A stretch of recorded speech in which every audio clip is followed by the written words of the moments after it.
There are moments that split a life in two. For Marcus Reed, it took 6 seconds on a Tuesday morning in September.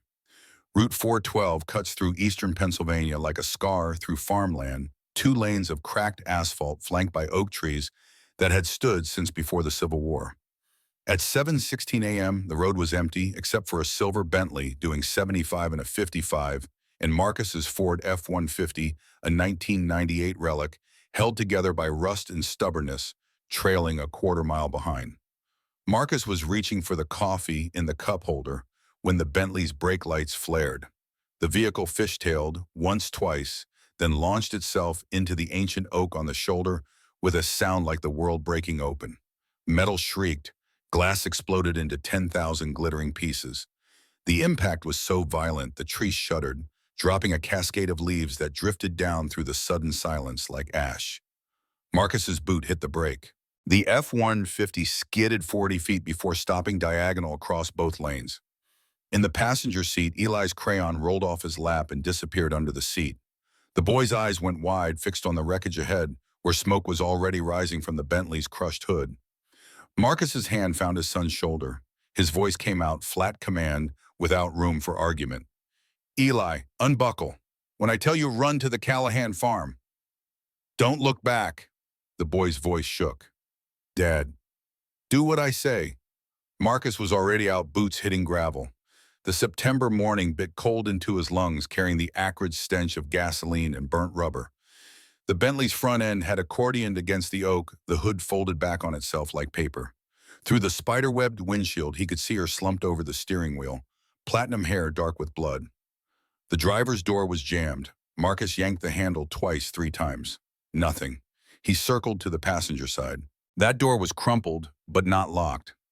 He braced his shoulder against the frame and shoved. Something in the mechanism snapped and the door shrieked open. The interior reeked of gasoline and copper. Glass covered everything.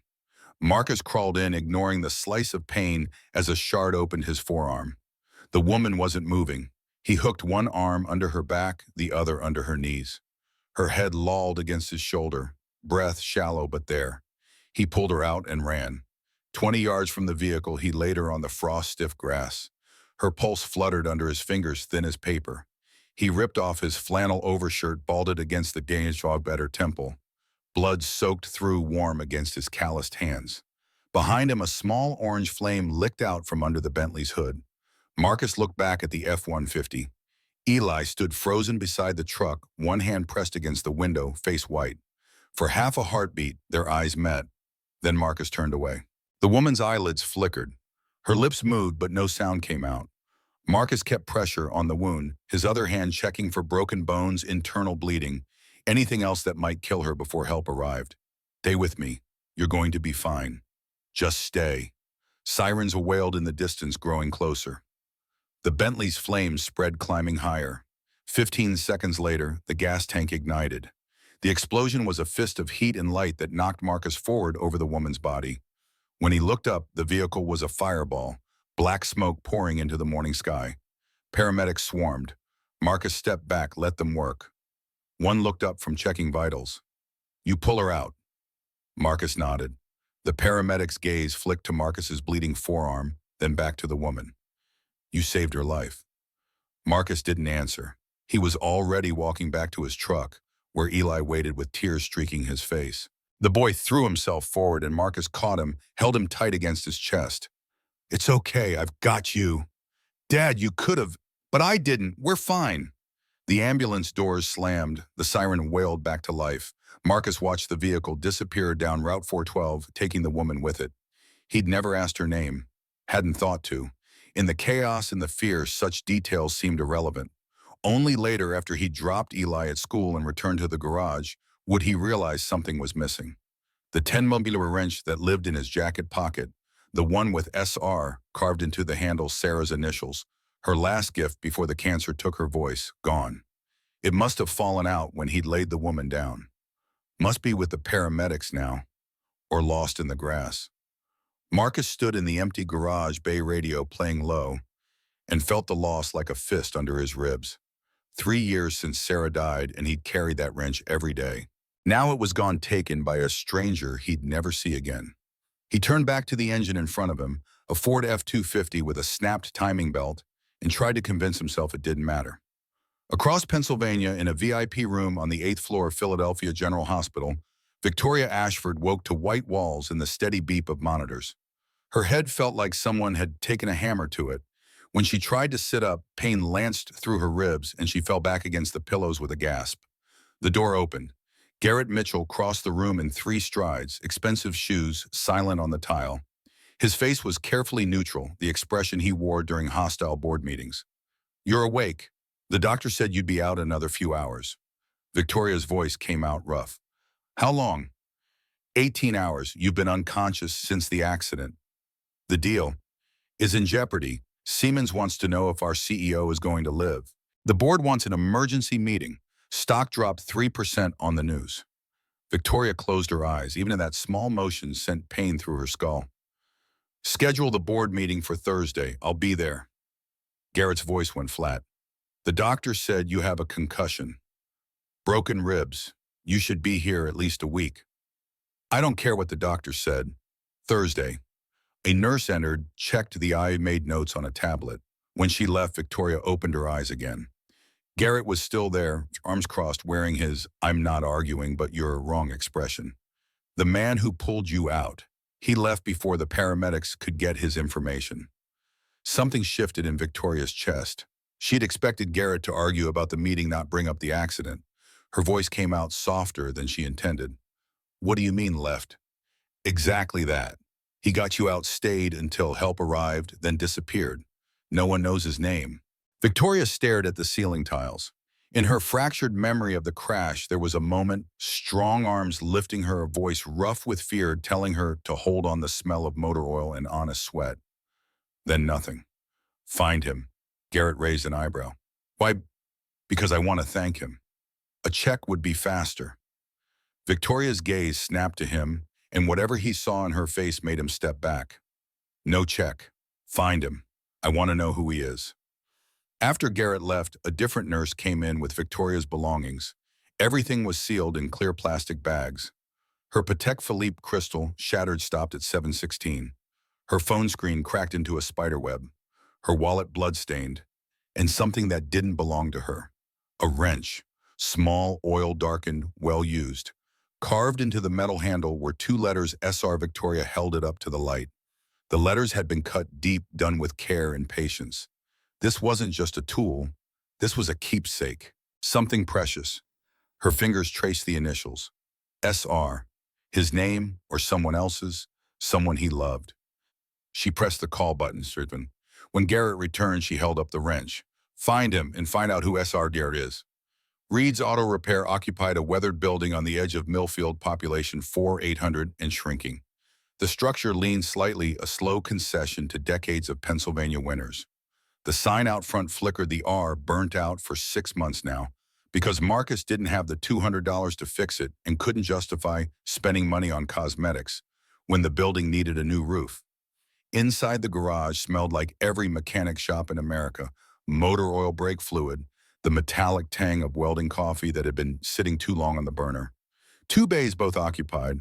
A radio on the workbench played country music low enough to think to loud enough to fill the silence. Marcus was elbow deep in Roy Callahan's F-250 when the farmer walked in, boots tracking mud across the concrete floor. Callahan was 60, weathered brown from 4 decades of farming, with the permanent squint of a man who'd spent too many years staring at horizons. Marcus straightened, wiping his hands on a rag that only spread the grease around. Timing belt snapped. "You're lucky you were going slow when it happened." Callahan's face creased into worry lines. "How bad? Could be worse. This is an interference engine. If you'd been doing highway speed, the pistons would have hit the valves on the way up. That's 4,000 in damage minimum. As it is, we're looking at new timing belt water pump. Might as well replace it while we're in there, and the serpentine belt's showing wear." Cost. Marcus pulled a calculator from his pocket, did the math twice to make sure. 380, parts and labor. Callahan's shoulders loosened. "Place in Reading quoted me 600, and they were overcharging, or they saw you coming and decided to pad the bill." The farmer nodded slowly, the gesture of a man who'd been taken advantage of before and learned to appreciate honesty when he found it. "You're a good man, Marcus. Your grandfather would be proud." Marcus turned back to the engine. Pride was a luxury he couldn't afford, not when the bank wanted $8,000 in 60 days, or they'd foreclose on the building his grandfather had bought in 1952.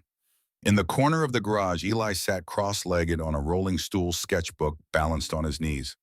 The boy was small for 8 elbows and knees with red-brown hair that refused to lie flat in his mother's dark eyes. He drew with the focused intensity of someone escaping into a better world, his pencil scratching across paper in quick, confident strokes. Callahan walked over, looked down at the sketch. "That's the accident from this morning, isn't it?" Eli nodded without looking up. The drawing showed a man pulling a woman from flames, the figures rough but recognizable, the composition instinctively balanced. "You've got talent, son. Gets that from your mother." Marcus's voice came from under the hood. "Yeah, Sarah was the artist in the family." The words landed heavy in the garage. Callahan knew better than to push. Everyone in Millfield knew about Sarah Reed, about the cancer that had eaten her from the inside, while Marcus worked 3 jobs to pay for treatments that only bought time, never hope. Marcus worked in silence for another 20 minutes, then dropped the hood and turned to wash his hands in the industrial sink. The water ran black with oil and grease. No matter how hard he scrubbed his hands, never came completely clean. The stains had worked their way into the creases of his palms, the beds of his fingernails permanent as scars. Callahan paid in cash, mostly 20s, the bills soft from being folded and refolded in a wallet. After he left, Marcus counted the money twice and put it in the register. $380. Barely a dent in what he owed. He looked at Eli, who had moved on to a new drawing. This one showed the garage afternoon light slanting through the open bay door, Marcus's silhouette bent over an engine. The boy had captured something essential about the scene, the way shadows and light transformed ordinary work into something almost sacred. "You hungry?" Eli shook his head without looking up. "Mrs. Kowalski brought mac and cheese this morning. I had some for lunch." Marcus felt a familiar twist of gratitude and guilt. The widow next door had appointed herself their guardian angel, showing up twice a week with casseroles and concern. She never said it was charity, but they both knew. A man who worked 60-hour weeks couldn't always remember to feed his kid properly. "You got homework." "Did it at school." "Then help me close up." They worked together with the wordless efficiency of long practice. Eli put away tools while Marcus swept the floor, locked the parts cabinet, shut down the air compressor.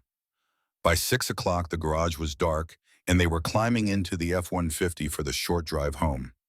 The house was small, a 2-bedroom on Maple Street that Marcus's grandfather had built in 1955. The paint was peeling, the porch steps sagged, the roof leaked when it rained hard.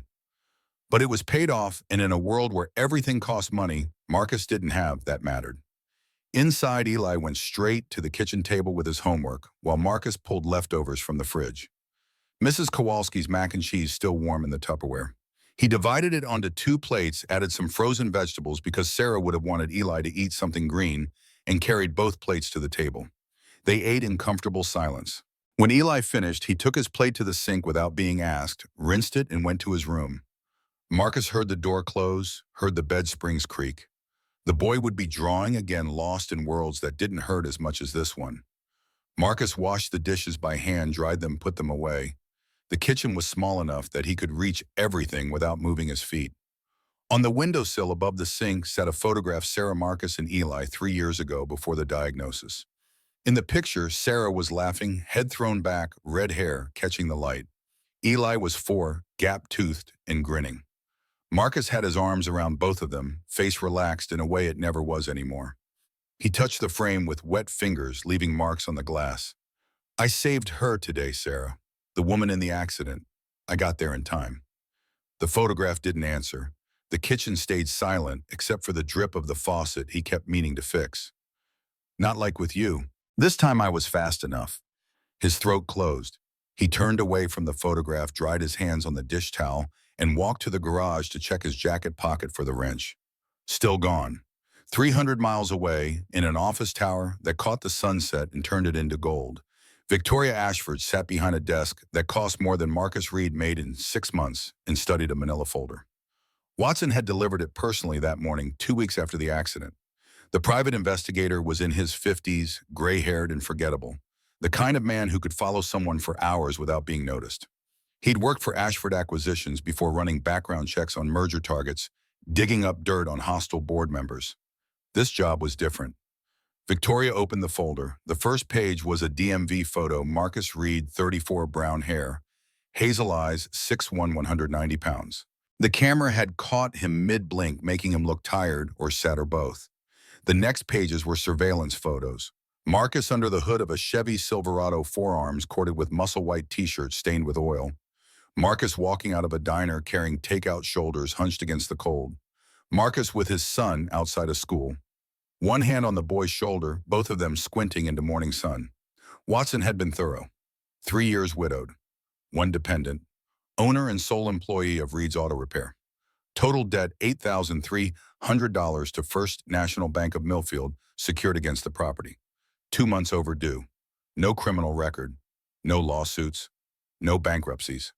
The last page was a photocopy of Sarah Reed's death certificate. Cancer, age 31.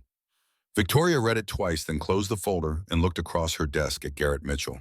Her COO sat in one of the leather chairs that cost $3,000 each, tablet on his lap, waiting. You want to send him a check. $10,000. That's what you're thinking. Garrett's expression didn't change. It's what anyone would expect. You send a generous thank you, he cashes it, everyone moves on. And what does that tell me about him? That he needs money. According to Watson, his garage is about to be foreclosed.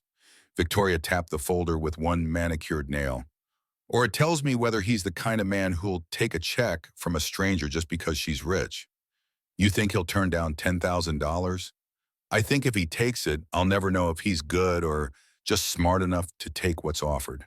And if he turns it down, she paused, considering. If he turns it down, I'll know something else.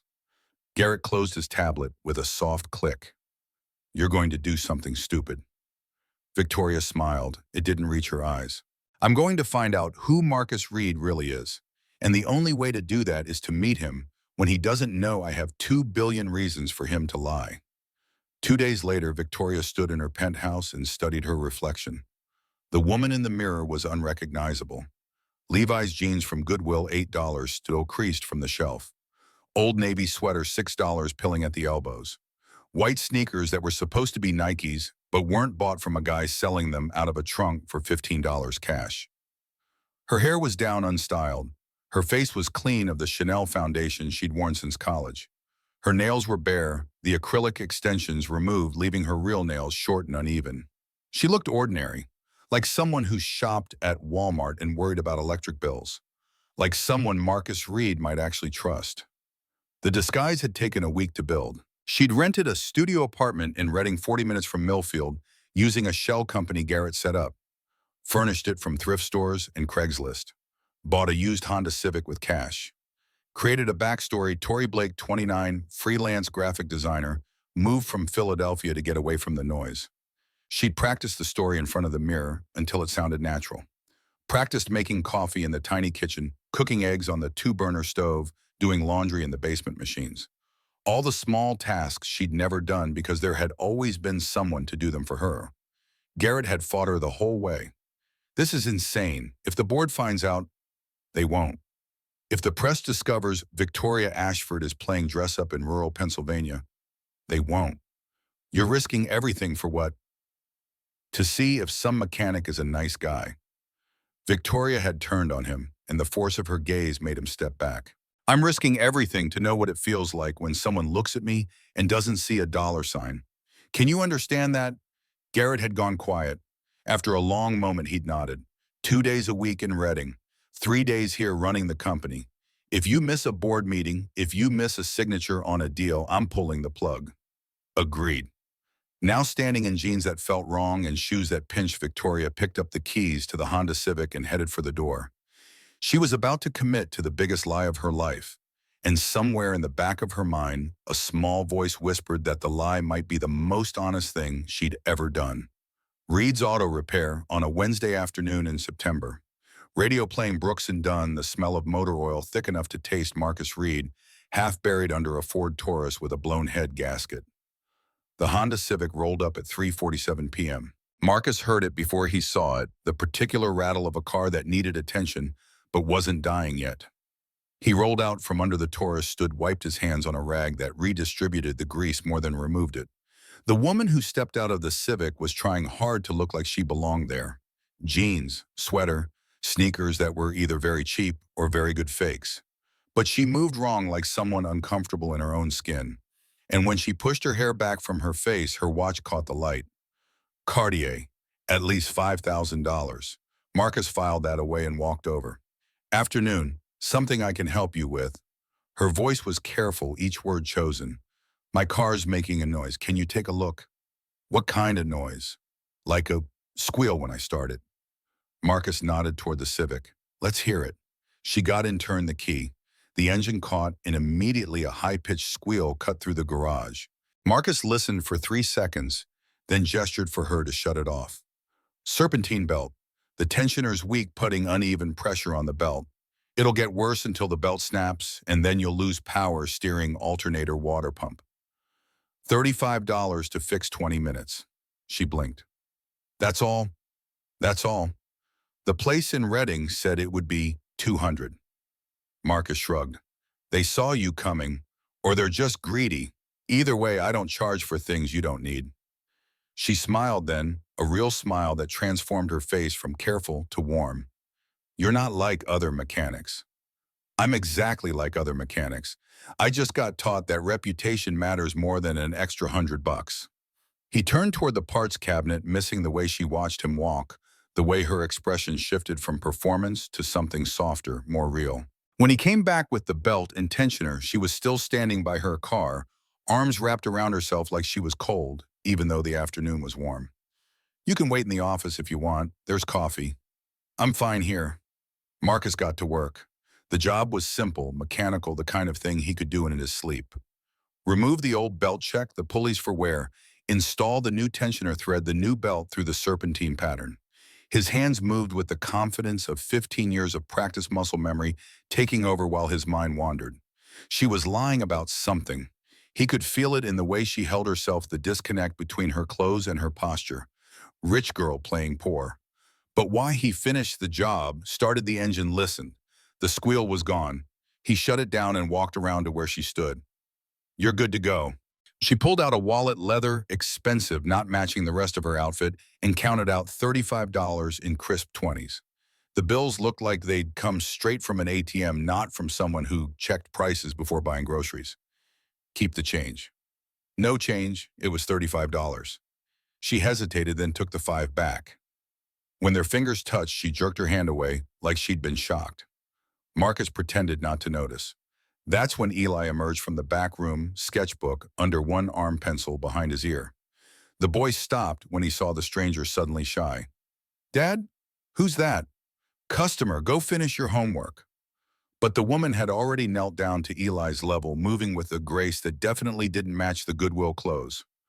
What are you drawing? Eli's shyness warred with his pride. Pride won. He opened the sketchbook to show a drawing of the garage, late afternoon light, slanting through the bay door. Marcus's figure bent over, an engine, shadows pooling beneath. The woman went very still. You did this, Eli nodded. Do you know what chiaroscuro is? The boy shook his head. It's the way you use light and dark together. See here how the light catches your dad's hands, but the shadows wrap around everything else.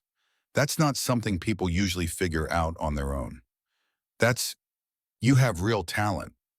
Eli's face lit up like someone had turned on a lamp inside him. Marcus felt something twist in his chest. When was the last time someone had looked at his son like that? Like Eli mattered, like the things he created were worth something. The woman was still focused on Eli. You see how the shadow here is darker? Try adding some cross-hatching, small strokes at an angle. It'll give it depth, make it look like the shadow is wrapping around the metal instead of just sitting on top. She pantomimed the motion. Eli copied her, his pencil moving across the page. After a dozen strokes, he stopped and stared. It looks more real. Because you're teaching your eye to see the way things actually are, not the way we think they are. Marcus found his voice. You know, Art. She stood, and for just a second, something flickered across her face, calculation or fear or regret. I studied graphic design. Nothing professional, just I like helping people see things. Another lie, but a small one and told for a reason he didn't understand yet. Marcus let it pass. Eli was still staring at his drawing, then up at the woman with something like worship. Will you come back? She looked at Marcus, asking permission without asking. Garage is open Monday through Friday, 7 to 6. After she drove away, Eli went back to his drawing with renewed focus, his pencil flying across the page. Marcus watched his son work and wondered what he'd just let into their lives. The woman came back 3 days later, then a week after that, then twice in 1 week. Each time she had a different excuse: oil change, tire pressure, check a noise that turned out to be nothing.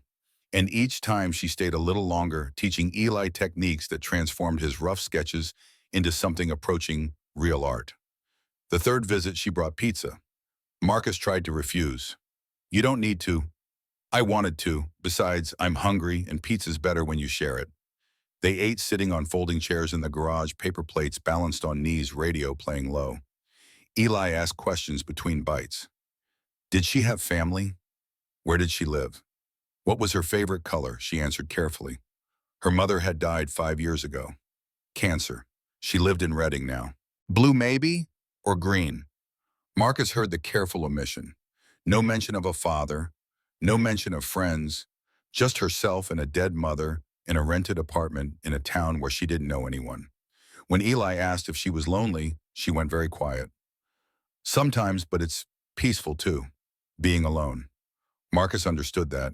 After Sarah died, he discovered that loneliness and peace could occupy the same space, that sometimes the absence of other people was easier than their presence, their pity, their well-meaning attempts to fix things that couldn't be fixed. My mom died too, 3 years ago.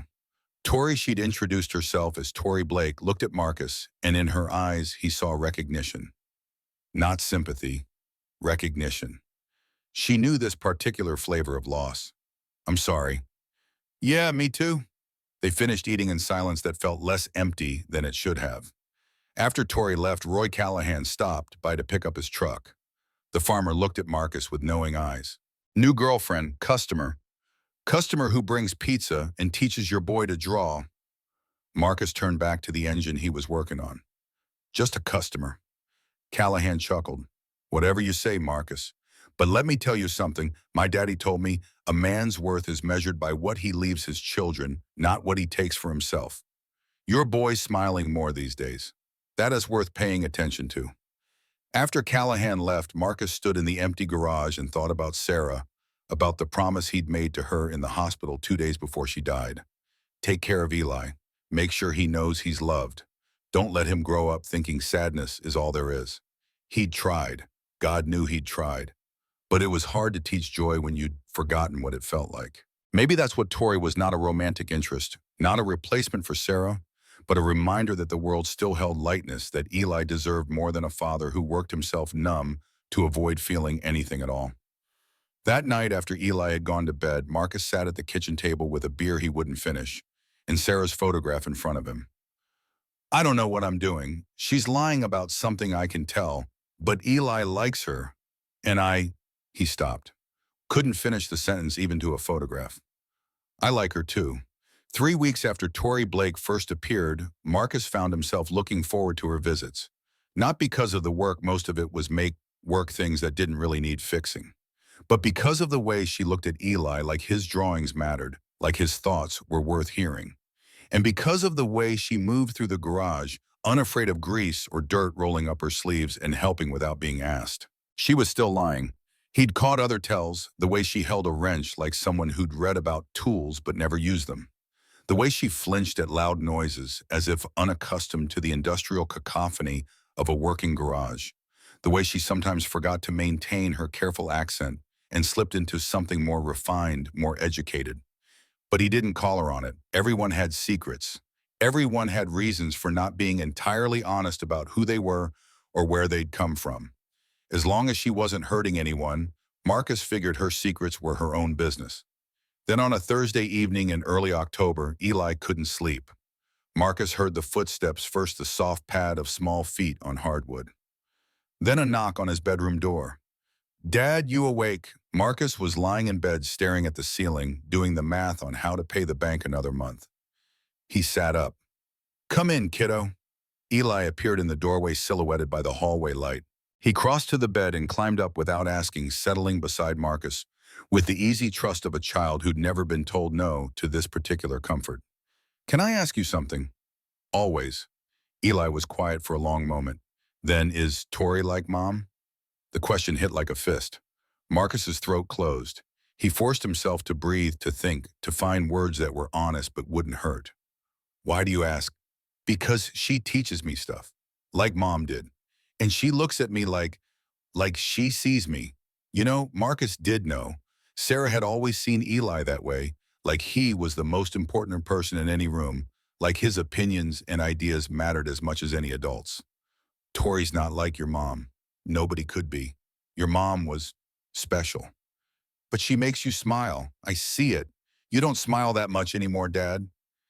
The observation cut deeper than it should have. Marcus pulled Eli closer, arm around his son's narrow shoulders. I'm sorry. I didn't realize. Eli's voice came out soft, almost a whisper. Mom used to teach me about light, how to draw it, how to see it. And now Tori's teaching me the same thing. Maybe that's Mom's way of saying it's okay, that you can love someone again. Marcus couldn't speak. His chest was too tight, his throat too thick. He held his son and felt tears track down his face in the darkness. Eli didn't seem to notice or didn't care. It's okay to be sad, Dad, but it's okay to be happy too. Out of the mouths of children. Marcus managed to find his voice. When did you get so smart? I've always been smart. You just don't always notice. They sat together in the dark, father and son, sharing a grief that was slowly, painfully beginning to transform into something else. After Eli fell asleep, Marcus carried him back to his own bed, tucked him in, stood in the doorway watching him breathe. Then he went to the kitchen, looked at Sarah's photograph. He's right, isn't he? You'd want me to be happy. You'd want him to have more than just me and my sadness. The photograph stayed silent, but Marcus felt for the first time in 3 years like maybe Sarah was listening. Like maybe she'd give her blessing if he could just figure out how to ask. Thursday afternoon, Marcus was installing new brake pads on a Dodge Ram when he heard the Rolls-Royce. You didn't hear cars like that in Millfield. The engine was too quiet, the tires too expensive. The whole machine designed to separate its occupants from the common experience of driving. It rolled into the garage bay like a shark entering a swimming pool. The driver stayed in the car. The rear door opened and a woman emerged who made Tori Blake's disguise look like amateur hour. This woman wore her wealth-like armor, Chanel suit in charcoal gray pearls, the size of marble shoes that cost more than Marcus's mortgage payment. She was 70 if she was a day, but she moved with the rigid posture of someone who'd never bowed to anything in her life. Behind her, 2 men in dark suits took up positions by the car. Security, the kind that knew how to hurt people and not leave marks. Marcus straightened, wiped his hands on a rag. The woman's gaze swept the garage like she was cataloging everything for later disposal. Marcus Reed, that's me. You need work done on your car. Her laugh was sharp and cold. I need you to stay away from my granddaughter. The world tilted slightly. Marcus's hands went still. I don't know what you're talking about. The woman reached into her purse and pulled out a photograph. She held it up. It showed Tori Blake entering Reed's Auto Repair, except the caption underneath read, Victoria Ashford, CEO, Ashford Acquisitions. Her name isn't Tori Blake, it's Victoria Ashford. She runs a $2.3 billion company. And for some incomprehensible reason, she's been playing dress-up in your little garage for the past month. Marcus took the photograph, studied it. It was definitely Tori's same face, same hair. But the woman in the photo wore a suit that probably cost $5,000. Her hair was styled. Her expression was cold, calculating nothing like the warm uncertainty of Tori Blake. I don't understand. The older woman pulled out a checkbook. You don't need to understand. You just need to take this and disappear. She wrote quickly, tore off the check, laid it on Marcus's workbench. $50,000. That's more than you make in 2 years. More than enough to pay off your debts and set yourself up somewhere else. Take it, cash it, and never contact my granddaughter again. Marcus looked at the check, at the number, at what it represented. His garage saved, the bank paid off, breathing room, security for Eli. Then he looked at the woman's face and saw what she expected. that he would take it, that he was for sale, that everyone had a price and $50,000 was more than enough for a struggling mechanic with an 8-year-old son and a foreclosure notice taped to his door. He picked up the check. The woman's face showed satisfaction. Marcus tore it in half, then in half again, then again until it was confetti in his oil-stained hands. He let the pieces fall. "Get out of my garage." The woman's expression didn't change, but something shifted behind her eyes. Respect maybe, or calculation. "She's destroying her company for you. A deal worth $800 million is falling apart because she won't focus. The board wants to remove her. Investors are pulling out, all because she's obsessed with playing poor little match girl in your garage. I didn't ask for any of that. But you're getting it anyway. She's going to lose everything. And when she does, she'll blame you. Is that what you want?" Marcus's hands clenched into fists. He forced them open. "What I want is for you to leave, now." Eleanor Ashford, he didn't know her name yet, but he'd learn it, picked up her purse. The security guards moved toward the doors. At the threshold, she turned back. "You'll regret this, Mr. Reed. My granddaughter's world and yours don't intersect. They can't. And when you realize that when everything falls apart, remember you could have walked away with $50,000 and your pride intact." The Rolls-Royce purred away. Marcus stood in the sudden silence, surrounded by the smell of motor oil and burnt rubber, and felt the ground shift beneath him. He pulled out his phone, not the smartphone he couldn't afford, but the battered Samsung with the cracked screen that barely held a charge, and opened the browser. Typed in Victoria Ashford. The results loaded slowly. Hundreds of them. Forbes' youngest female CEO in private equity. Wall Street Journal, Ashford's billion-dollar gamble. Business Insider, the woman behind the empire. Photos. Victoria Ashford at charity galas, at business conferences, at board meetings. Always in designer clothes, always with that cold, calculating expression. Not a trace of Tory Blake's uncertain warmth. He clicked on a video. Victoria Ashford speaking at a conference, her voice clipped and precise, nothing like Tory's careful softness. Talking about acquisitions and market disruption and shareholder value. Marcus closed the browser, set down his phone, looked around his garage, his grandfather's garage built with sweat and hope, and the belief that honest work deserved honest pay. Everything Tory Blake had told him was a lie. Everything. He walked to his workbench, picked up one of the confetti pieces of check. $50,000 torn into pieces. Eleanor Ashford had been wrong about one thing. Marcus Reed's pride had been gone, for a long time worn away by grief and poverty, and the slow grind of trying to be enough for a son who deserved better. But his dignity remained, and he wouldn't sell that, not for $50,000, not for anything. Tomorrow when she came back, if she came back, he'd have to face it. The woman he'd started to care about might not exist at all. Just a rich girl's fantasy, a role played until real life called her back. Marcus locked up the garage alone that night, the weight of tomorrow pressing down on him like the Pennsylvania sky before a storm. The next morning arrived with the inevitability of all reckoning days. Marcus opened Reed's Auto Repair at 7 an hour earlier than usual because waiting at home felt like drowning. He stood in the center of the garage bay, arms loose at his sides, weight balanced. A man bracing for impact. The Honda Civic appeared at 8:47 a.m. Through the open bay door, Marcus watched it turn into the gravel lot engine, knocking the way it had since the first day. Victoria, he'd stopped thinking of her as Tory the moment Eleanor left, killed the engine, and sat motionless behind the wheel for 17 seconds. He counted. When she finally emerged, she looked like she'd aged years overnight. Her face was bare eyes, red-rimmed, hair pulled back in a careless knot. The Goodwill jeans and sweater hung on her like borrowed clothes, which he supposed they were. Everything about her had been borrowed. None of it real. She walked toward him, each footfall on gravel, loud in the October quiet.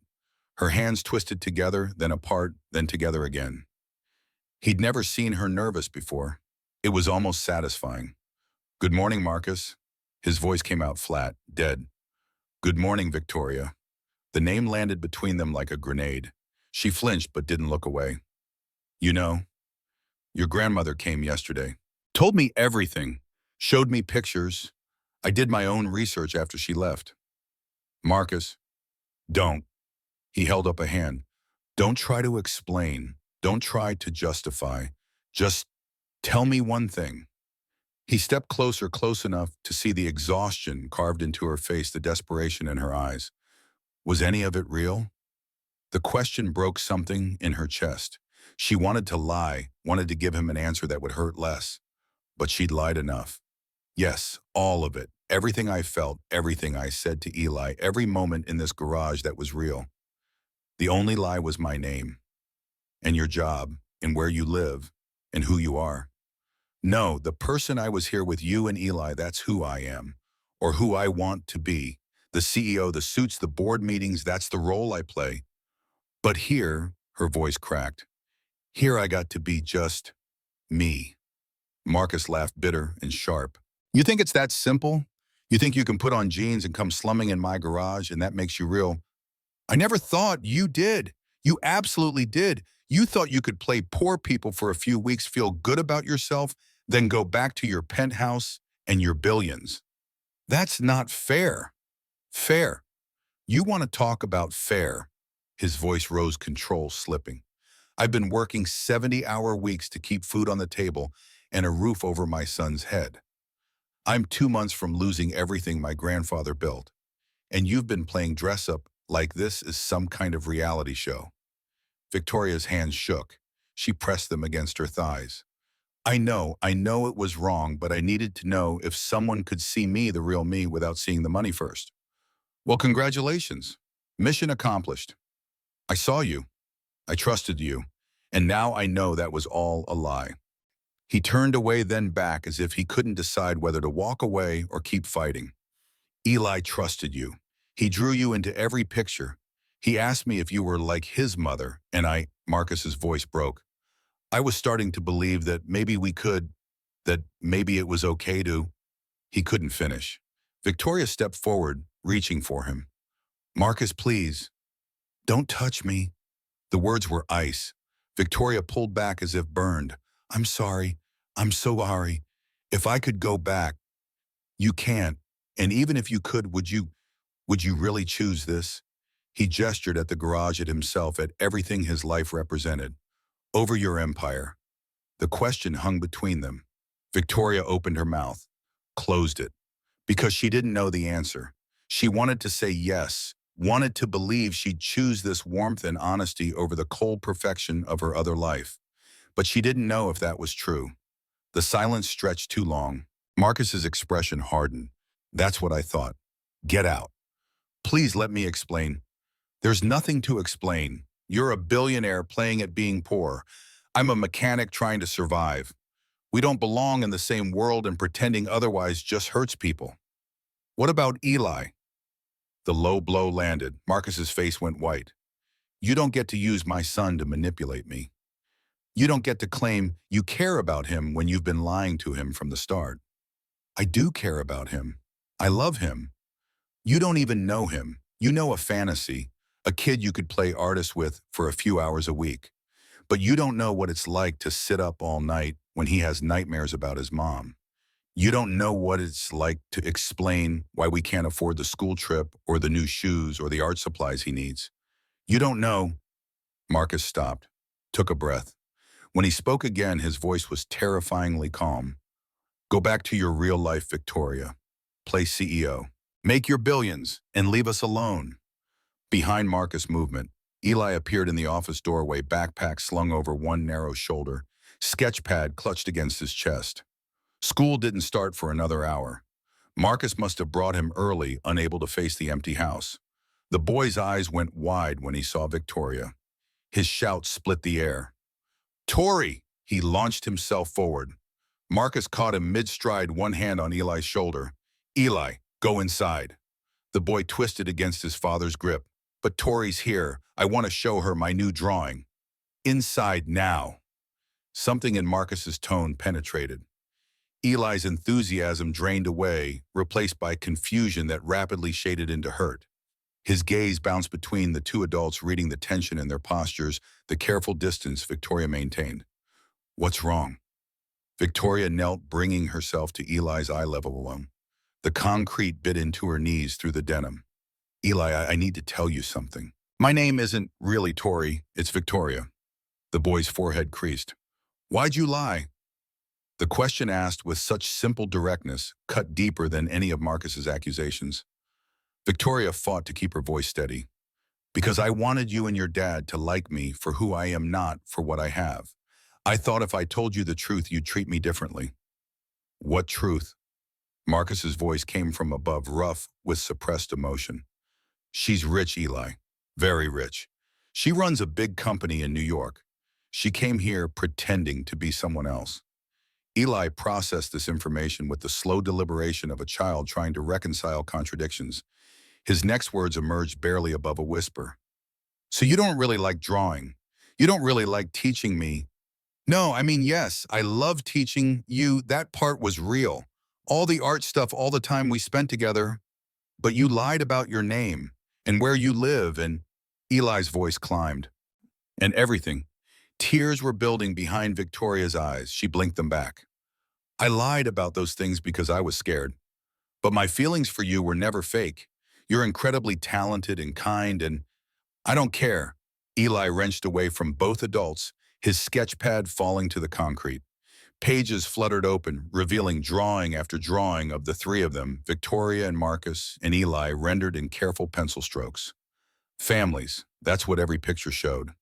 Families. The boy's hands moved before anyone could stop him. He grabbed the edges of the pad and tore. The spine cracked.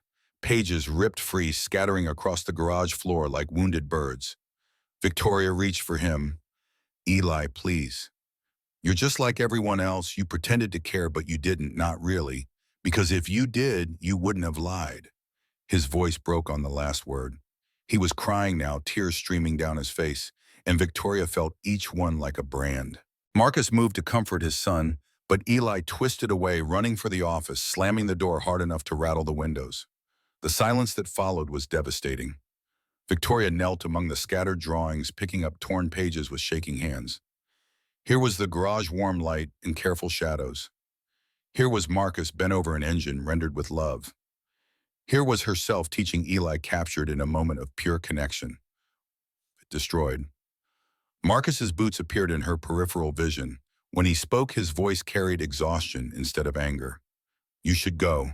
Victoria gathered the torn pages, holding them against her chest like they might shield her from what came next. Let me fix this. Let me explain to him. There's nothing to explain. He trusted you. You broke that trust. No amount of explanation makes it hurt less. She stood still, clutching the ruined drawings. I never meant to hurt him. But you did, and that's what matters. The finality in his tone left no room for argument. Victoria walked to her car on legs that felt disconnected from her body. She set the torn drawings on the passenger seat, started the engine, pulled away. In the rearview mirror, Marcus stood motionless in the garage entrance, a statue commemorating everything she'd lost. The drive back to Reading blurred. Victoria's hands found the steering wheel, found the turn signals, found the key in the ignition when she finally pulled into her apartment complex. Muscle memory carried her up 2 flights of stairs and through a door she didn't remember unlocking. Inside, the studio apartment looked exactly as she'd left it 3 days ago. Thrift store furniture, Goodwill clothes hanging in the closet, the life of Tori Blake preserved in amber. She lasted 5 minutes before the walls started closing in. Her phone buzzed. Garrett. Board meeting in 2 hours. Siemens is threatening to walk. You need to be here. Victoria looked at herself in the bathroom mirror. Tori Blake stared back, messy hair. No makeup, borrowed identity. She touched her own face like a stranger's. I'll be there. The drive to Manhattan took 90 minutes, long enough to shed Tori Blake like snakeskin, long enough to reconstruct Victoria Ashford from memory and necessity, long enough to transform heartbreak into the cold fury that made her effective in boardrooms. By the time she reached Ashford Acquisitions headquarters, the metamorphosis was complete. Hair swept into a severe bun, suit armor pressed and perfect. Heels that added 3 inches and subtracted any remaining softness. She walked into the 40th floor conference room at exactly 4:00 p.m. 12 board members looked up from their tablets. Eleanor sat at the far end, expression unreadable. The Siemens representatives occupied the opposite side of the table, 3 men in identical navy suits with identical skeptical expressions. The lead negotiator, Heinrich Muller, according to his nameplate, opened a leather portfolio. Miss Ashford, good of you to join us. Victoria took her seat at the head of the table. Gentlemen, I understand there are concerns about our commitment to this partnership. Micheller's smile didn't reach his eyes. Concerns is generous. We've been attempting to finalize terms for 3 weeks. Your office has been difficult to reach. Translation, you've been ignoring us. Victoria felt the board member's attention sharpen, waiting to see how she'd handle the implicit criticism. She leaned forward. I apologize for the delay. Personal matters required my attention. But those are resolved now and I'm prepared to move forward. Personal matters. As if Eli's tears and Marcus's betrayal could be filed under routine business interruptions. Mueller flipped through documents. The terms we discussed in September are no longer viable. The market has shifted. We'd need to renegotiate the valuation, downward I assume, his smile widened fractionally, by approximately 12%. $96 million, that's what her absence had cost. Victoria felt the number like a physical weight. Across the table, Eleanor's expression remained neutral, but her fingers tapped once against her portfolio. Disappointment transmitted in Morse code. The negotiation lasted 4 hours. Victoria fought for every percentage point, leveraging market data and competitive pressure until Mueller's team looked exhausted. By 8 hours p.m., they'd clawed back 7 of the 12%, limiting the damage to $40 million instead of $100. Mueller stood extending his hand. We have an agreement in principle. My team will draft the revised terms for review Monday. After the Siemens team left, the board members filed out in silence. Eleanor lingered, waiting until they were alone. That could have been catastrophic. Victoria loosened her collar, suddenly unable to breathe in the perfectly climate-controlled air. But it wasn't, because you finally decided to do your job instead of playing house in Pennsylvania. The words were delivered with Eleanor's characteristic precision, sharp enough to cut, measured enough to seem like observation rather than attack. Victoria met her grandmother's gaze. You had no right to go to Marcus, to offer him money like he was for sale. I was protecting you from a mistake that would have destroyed everything we've built. We are you. Eleanor's expression flickered surprise, maybe, or recognition that Victoria had finally found the courage to challenge her directly. Your mother tried the same thing once. Fell for a man who worked with his hands, thought love could bridge the gap between her world and his. Eleanor's voice went distant. I broke them up. Told myself I was protecting her from making a terrible choice. She married your father instead, an appropriate background, appropriate connections, and spent 20 years resenting me for it. This was new territory. Eleanor never discussed Catherine's marriage, the mother Victoria had lost to ovarian cancer 5 years ago. Mom never said, because she forgave me, eventually, right before the cancer took her speech. Eleanor's hands trembled slightly before she clasped them together. Her last coherent words were asking me not to make the same mistake with you. The confession hung in the air between them. Victoria felt something fundamental shift in her understanding of the woman who'd raised her after Catherine died. Then why interfere now? Because watching you destroy yourself over someone who can't possibly understand your world terrifies me. Because I lost Catherine, and I won't lose you too. Eleanor stood gathering her things with sharp, efficient movements. But I was wrong to offer him money. That was my fear talking, not my wisdom. She paused at the door. For what it's worth, he tore up the check, threw it in my face and told me to leave. So whatever else he is, he's not after your money. After Eleanor left, Victoria sat alone in the conference room, surrounded by the detritus of negotiation papers, tablets, cold coffee cups. The city sprawled beyond the windows, 40 stories of separation between her and the real world. Her phone buzzing. Watson, the private investigator. You asked me to maintain surveillance on the Reed property. Thought you should know there's been activity. Marcus Reed just sold the garage to a young mechanic named Travis Walsh. $15,000, well below market value. And he's rented a U-Haul. Victoria's chest constricted. Where's he going? Don't know yet, but he's loading boxes. Looks like he's leaving town. She thought about calling Marcus, demanding he stay, offering whatever it took to stop him from disappearing. Then she remembered Eli's face as he tore apart his drawings, Marcus's voice telling her to leave. She had no right to ask them for anything. Keep me informed. She disconnected, sat in the expensive chair that had cost more than Marcus's truck, looked at her hands manicured and soft, and wondered when she'd stopped being able to touch real things without destroying them. The next morning, Victoria stood in her penthouse bathroom holding a bottle of sleeping pills she'd been prescribed after her mother died. She'd taken them for 6 months each night, swallowing oblivion rather than face the empty bed and silent apartment. Now she held them again, weighing the appeal of chemical peace against the knowledge that unconsciousness wouldn't solve anything. She put the pills back in the cabinet, chose consciousness, chose pain. The alternative was becoming the kind of person who ran from consequences, and she'd already done enough running. 200 miles west, Marcus backed the U-Haul against his front porch and started loading his life into cardboard boxes. Eli helped without speaking, carrying armloads of clothes and books with mechanical efficiency. The boy hadn't said more than 10 words since yesterday's confrontation. Mrs. Kowalski appeared on her porch, hands twisted in her apron. "Marcus, what's happening?" He secured a box of tools, not looking at her. "Moving, fresh start." "Because of that woman?" "Because Millfield's got nothing left for us." The neighbor descended her steps, crossed the strip of lawn separating their properties. Her voice dropped low enough that Eli couldn't hear. "Running from your problems doesn't make them smaller. Just makes you more tired when they catch up." Marcus finally met her eyes. "I'm not running. I'm protecting my son." From what, a woman who cared about him, or from the possibility that you might actually be happy again? The observation cut too close. Marcus turned back to the truck. "Thanks for everything, Mrs. Kowalski. We'll send you our new address." Inside the house, he'd already packed Sarah's things, photographs, clothes, the jewelry box she'd kept on the dresser. Everything went into boxes labeled simply S. He'd deal with them later when looking at her handwriting didn't feel like being stabbed.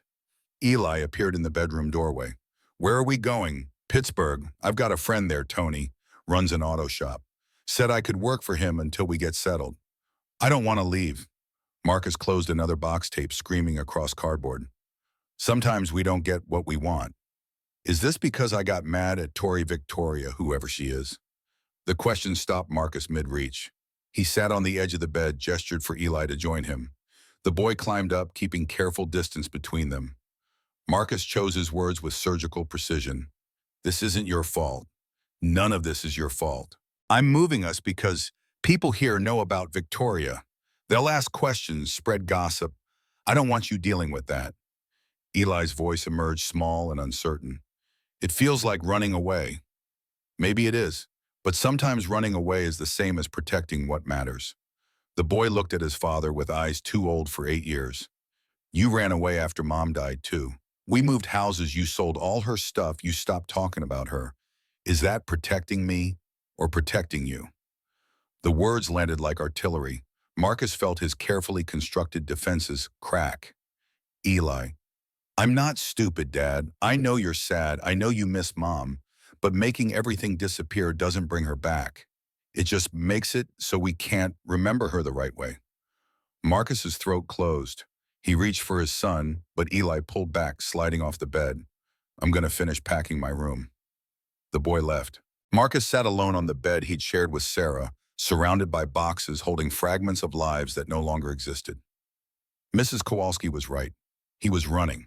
Had been running since the day Sarah died, running from grief and guilt and the terrible fear that he'd never be enough for the son she'd left behind. But running to Pittsburgh wouldn't change that. Wouldn't make Eli less perceptive or Marcus less broken. It would just put them in a new place with the same problems. He almost stopped packing. Almost. But then he thought about Victoria's world colliding with his, about reporters and photographers, and people who'd see Eli as a story instead of a child.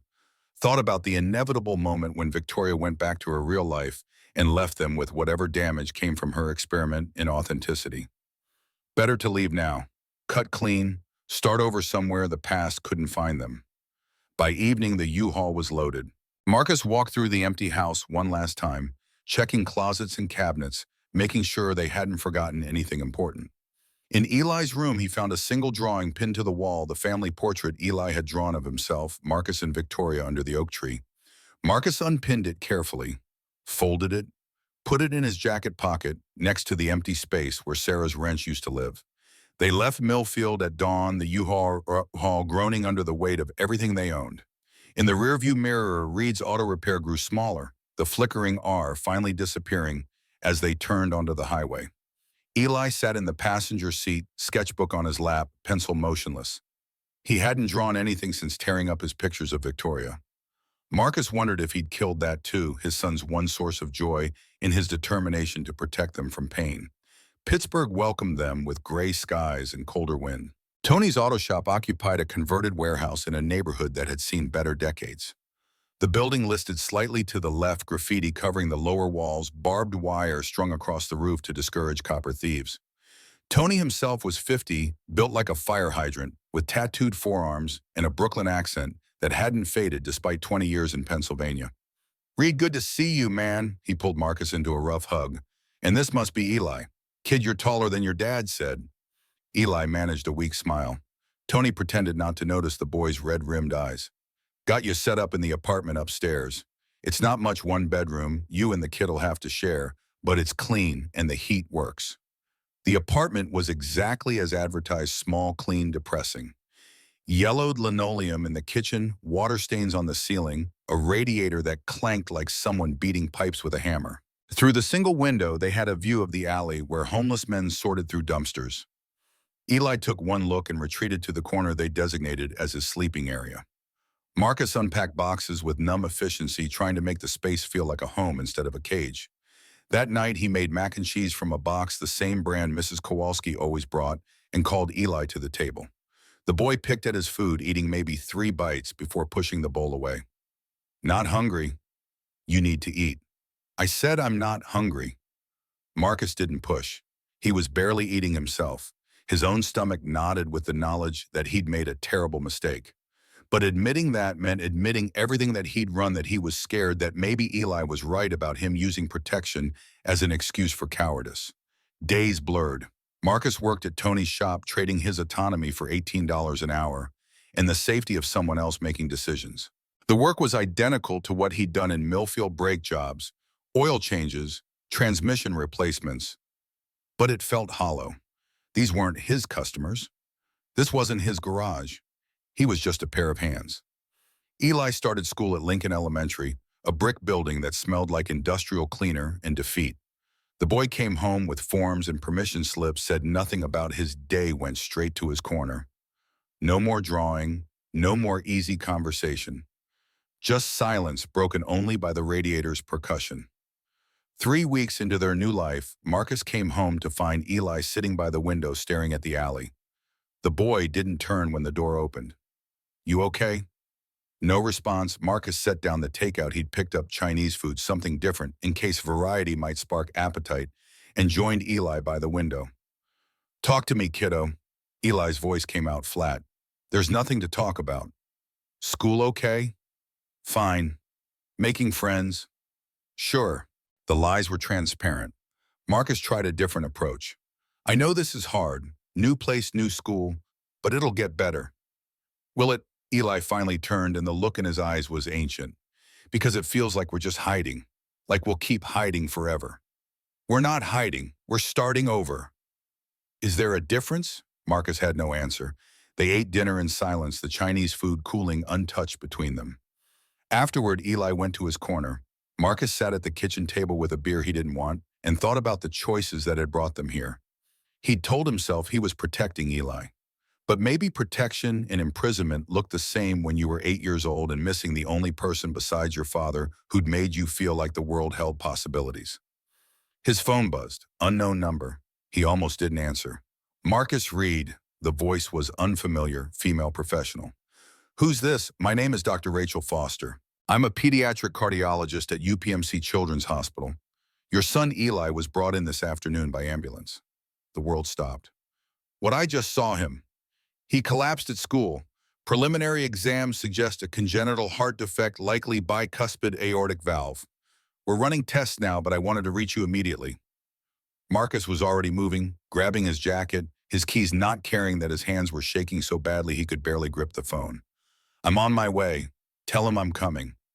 "Mr. Reed, I need to prepare you. Just tell him his dad is coming." The drive to the hospital took 12 minutes that felt like 12 years. Marcus's mind spiraled through every moment he'd missed, every sign he should have noticed: Eli getting tired easily, complaining about his chest hurting when he ran the way he'd been more withdrawn than usual. He chalked it all up to stress, to the move, to heartbreak over Victoria. But it was his heart, actually his heart. And Marcus had been too wrapped up in his own pain to notice his son was dying. The hospital was a maze of corridors and elevators, and people in scrubs who all looked identically exhausted. Someone directed him to pediatric cardiac care on the fourth floor. He ran. Eli was in a bed surrounded by monitors, electrodes stuck to his chest, and IV in his arm. He looked impossibly small against the white sheets. When he saw Marcus, his face crumpled. "Dad." Marcus was there in two strides, pulling his son into a hug that was probably too tight, but couldn't be tight enough. "I've got you. You're okay. I'm here." A doctor entered to Foster, presumably a woman in her 40s with kind eyes and efficient movements. "Mr. Reed, we've completed the echocardiogram. Your son has bicuspid aortic valve with moderate stenosis.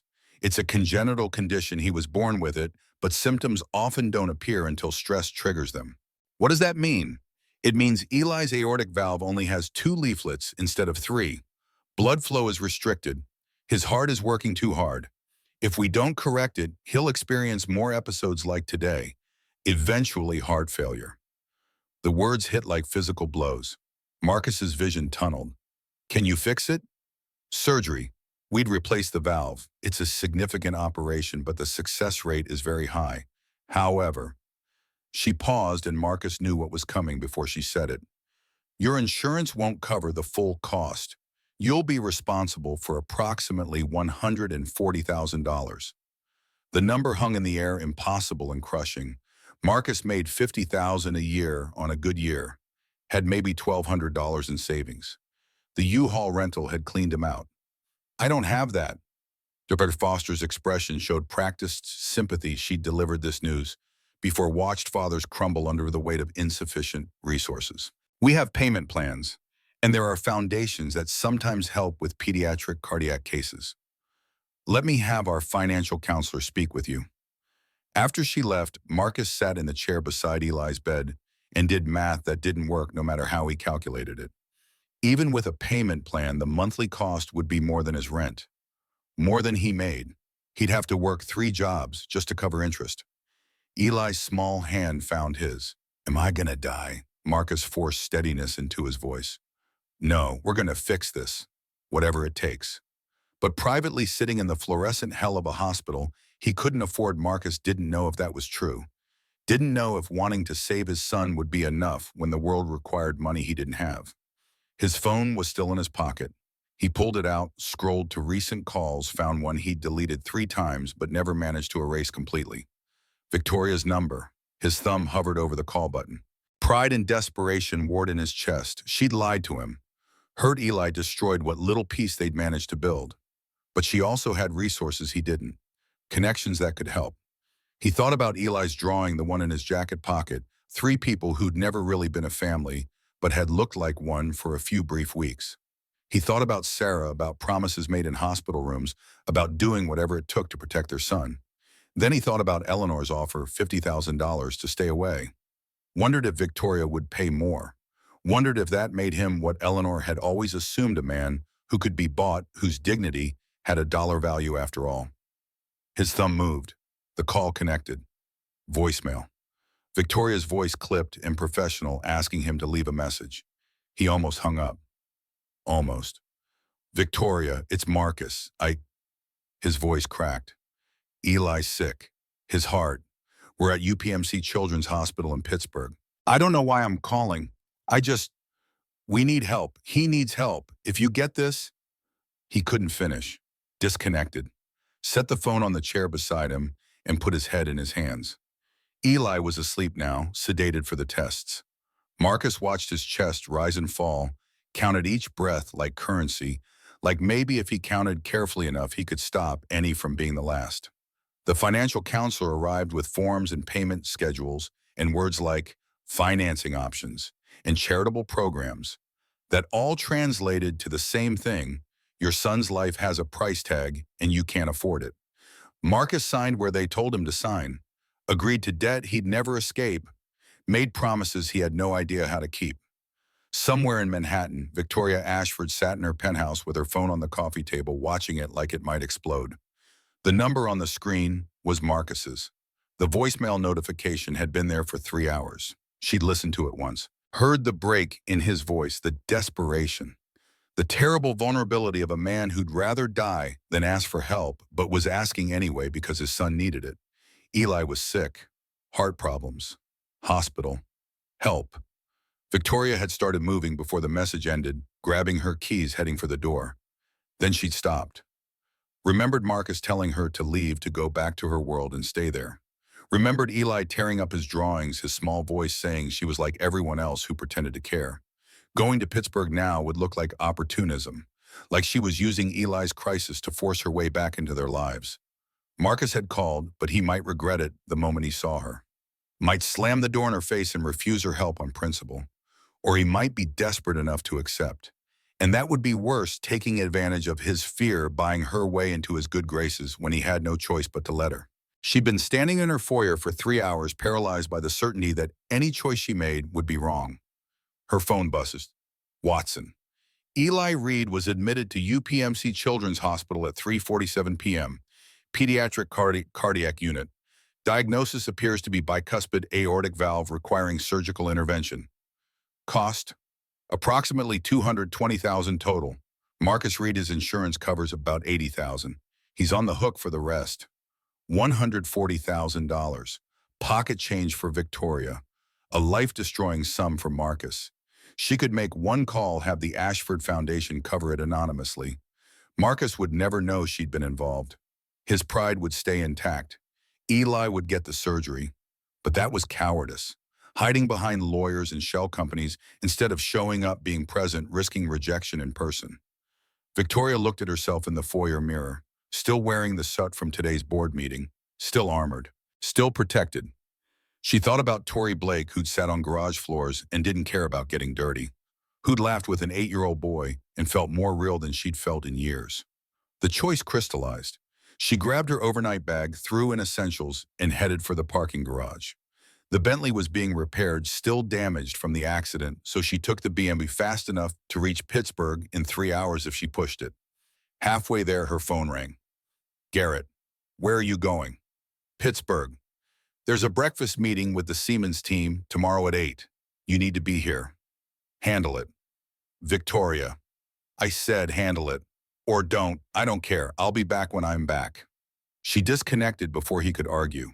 Pushed the BMW harder, watching Pennsylvania scroll past in the darkness, trying to outrun the voice in her head that whispered she was making another mistake, that showing up uninvited would only cause more damage. But Eli needed help. And whatever else she'd done wrong, whatever lies she'd told Victoria, knew she could fix this one thing. Money couldn't buy happiness or trust or forgiveness, but it could buy time. It could buy a little boy the surgery that would let him grow up to hate her properly instead of dying before he got the chance. She reached Pittsburgh at 11 p.m. The hospital rose against the skyline-lit windows, making it look like a dying constellation. Victoria parked in visitor parking, grabbed her bag, and walked through automatic doors into the smell of antiseptic and quiet desperation. The fourth-floor nurse's station directed her to room 412. She stood outside for a full minute, gathering courage before pushing open the door. Marcus was asleep in the chair beside Eli's bed, head tilted at an angle that would leave him with a brutal neck ache. Eli slept too, monitors beeping steadily, IV, drip, counting down toward morning. Victoria set her bag down quietly, pulled up a second chair, sat down to wait. When Marcus woke, it would be to find her there.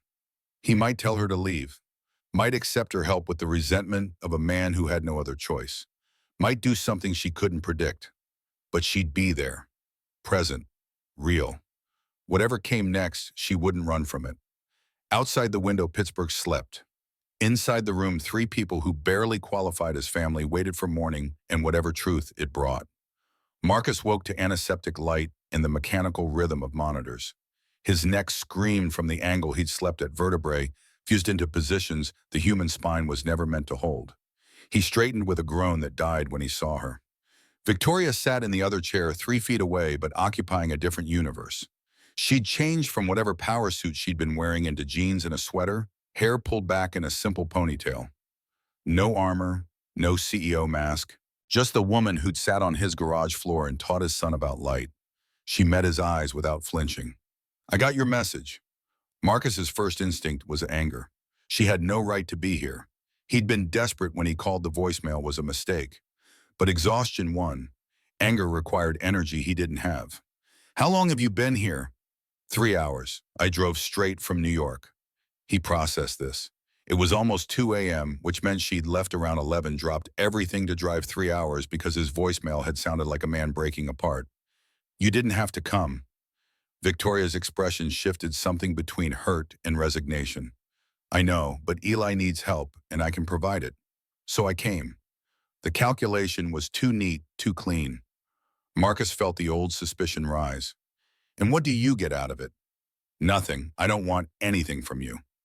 "Everyone wants something." She absorbed the accusation without deflecting. "Then maybe I want to stop feeling like I destroyed the only real thing I've had in 5 years. But that's my problem, not yours. Eli needs surgery. I have money. The math is simple."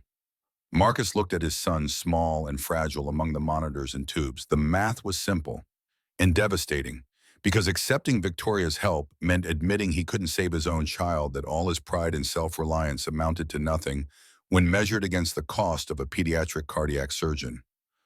"I can't pay you back." "I'm not asking you to." "So what, you just write a check and we're supposed to be grateful, pretend the last month didn't happen?" Victoria's hands clenched in her lap. "I'm not trying to buy forgiveness. I'm trying to keep an 8-year-old boy alive. Everything else, what I did, what you think of me, that's separate." "It's not separate. Nothing's separate when money's involved." "Then what do you want me to do?" "Marcus, leave. Let Eli die because you're too proud to accept help from someone who hurts you." The words hit like ordnance. Marcus's breath caught.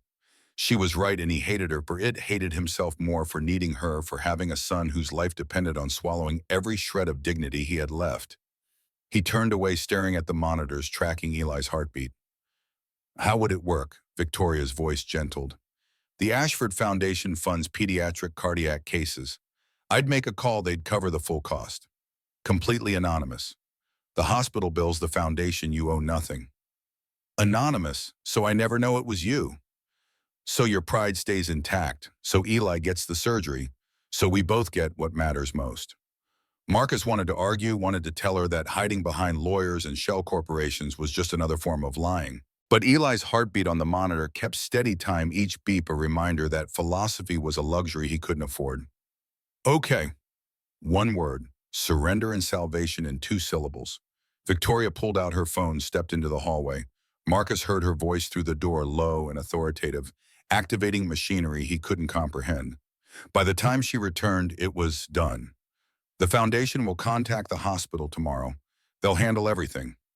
Marcus nodded, couldn't look at her, couldn't reconcile the woman who'd lied to him with the woman who'd just saved his son's life. Victoria moved toward the door. "I'll go. I just wanted to make sure." "Stay." The word surprised him as much as it surprised her. Victoria froze halfway to the exit. "Marcus, please, I can't." He struggled for words. "I can't do this alone." She looked at him across the sterile distance of the hospital room, and something in her face crumbled. Not the CEO, not the disguise. Just someone who'd been as lost as he was and didn't know how to find her way back. She returned to her chair. They sat in silence, watching Eli sleep until dawn crept through the windows and turned the world gray. Der Foster arrived at 7 with a team of residents in a tablet showing Eli's test results. She explained the surgery in terms designed to be reassuring: routine procedure, excellent success rate, Eli would be in and out in 6 hours. Marcus heard the percentages she didn't say. 5% mortality rate, 10% chance of complications, 20% likelihood of needing additional surgeries later. "When we can schedule for next week. That gives us time to prep, run additional tests, make sure. How soon can you do it?" Dr. Foster's expression shifted to something like respect. "If we push 4 days, but that's aggressive. 4 days." After she left, Marcus sat with his head in his hands, trying to hold himself together through pure force of will. Victoria's hand landed on his shoulder, light and uncertain. He's strong, he'll make it through. You don't know that. You're right, I don't. But I know he has a father who'll tear the world apart to protect him. That counts for something. Marcus almost believed her. The next 3 days blurred into a cycle of tests and consultations. Eli woke confused, frightened by the monitors and the IV, and the parade of doctors asking him to take deep breaths and hold still. Marcus stayed within arm's reach, answering questions and signing forms, and trying to project a confidence he didn't feel. Victoria became part of the furniture. She brought coffee that Marcus didn't drink and food he barely touched. She sat with Eli when Marcus needed to shower or make phone calls. She didn't push for conversation, didn't demand forgiveness, just existed in parallel to their crisis with a steadiness that started to feel essential. On the second day, Eleanor Ashford appeared. Marcus recognized her immediately, impossible not to given their previous encounter. She swept into Eli's hospital room like she owned it, designer coat and imperious posture, two security guards trailing at a respectful distance. Victoria stood from her chair, tension radiating. "What are you doing here?" Eleanor's gaze swept the room. The monitors the sleeping child Marcus, standing guard before landing on her granddaughter. "I came to apologize." The words hung in the air, so unexpected they seemed fictional. Victoria's expressions cycled through disbelief, suspicion, and something approaching hope. "To Marcus. To everyone. May I sit?" Marcus gestured to the empty chair. Eleanor settled with the careful precision of someone whose back had been giving her trouble for decades, but who'd never admit weakness. She looked at Eli first, her expression softening in ways Marcus hadn't thought possible. "He looks like you did at that age. Fragile on the outside, steel underneath." Victoria's voice came out careful. "You've never told me that before." "I've never admitted a lot of things. Pride is a family trait, unfortunately." Eleanor turned to Marcus. When she spoke, her voice had lost its cutting edge. "I came to your garage and offered you money to disappear. I thought I was protecting Victoria from making a terrible mistake. The same mistake I forced her mother to make." She paused, gathering something that looked like courage. Catherine, Victoria's mother, fell in love with someone inappropriate when she was 23. A carpenter. Good man, wrong background. I threatened to cut her off completely if she didn't end it. She married Victoria's father instead. Spent 20 years resenting me for it. Victoria's intake of breath was sharp. Mom never said, because she forgave me, eventually, 2 days before the cancer took her speech. Eleanor's hands trembled slightly. Her last coherent words were asking me not to make the same mistake with you. Not to destroy your happiness, to preserve some outdated notion of what's appropriate. Tears tracked down Victoria's face. Eleanor reached out, took her granddaughter's hand. "I've been operating from fear. Fear of losing you the way I lost Catherine. But I see now that my interference was doing exactly what I feared, pushing you away." She looked at Marcus. "You tore up my check, told me to leave. That took more strength than accepting it would have. I respected you for it then. I respect you more now, watching you fight for your son." Marcus didn't know what to say. An apology from Eleanor Ashford felt like witnessing a fundamental law of physics being violated. Victoria's helping because Eli needs it, not because of anything between us. "I know, but I also know my granddaughter doesn't make 3-hour drives in the middle of the night for people she doesn't care about. And I know you don't call someone you've cut out of your life unless you still hope they might answer." The observation was too accurate.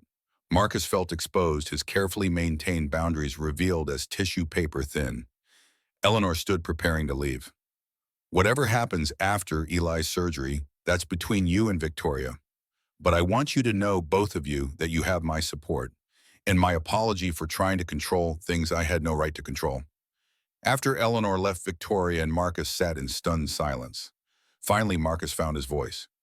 "Did that actually happen?" "I think so, though I might be hallucinating from lack of sleep." They looked at each other and something shifted. Not forgiveness exactly, but a crack in the wall, a possibility that maybe the wreckage between them could be rebuilt into something different. The day before surgery, Eli woke fully for the first time in days. The sedatives had been reduced, leaving him alert but frightened. He saw Victoria and his face crumpled. "You're still here." She moved to his bedside, taking his small hand carefully to avoid the IV. "Where else would I be?" I thought, after I tore up my drawings, I thought you'd leave. Victoria's voice thickened. I deserve that. I lied to you. I hurt you. Tearing up drawings was nothing compared to what I did. But you came back. Because I love you, and I'm sorry. And I'll spend the rest of my life proving that if you let me. Eli's fingers tightened around hers. Do I still have to call you Victoria? It feels weird. A laugh broke through her tears. You can call me whatever you want. Oh, can I call you Mom? The question detonated in the quiet room. Victoria froze, looking to Marcus for permission, for guidance, for anything that would tell her how to navigate this moment without causing more damage. Marcus's throat worked. When he spoke, his voice was rough.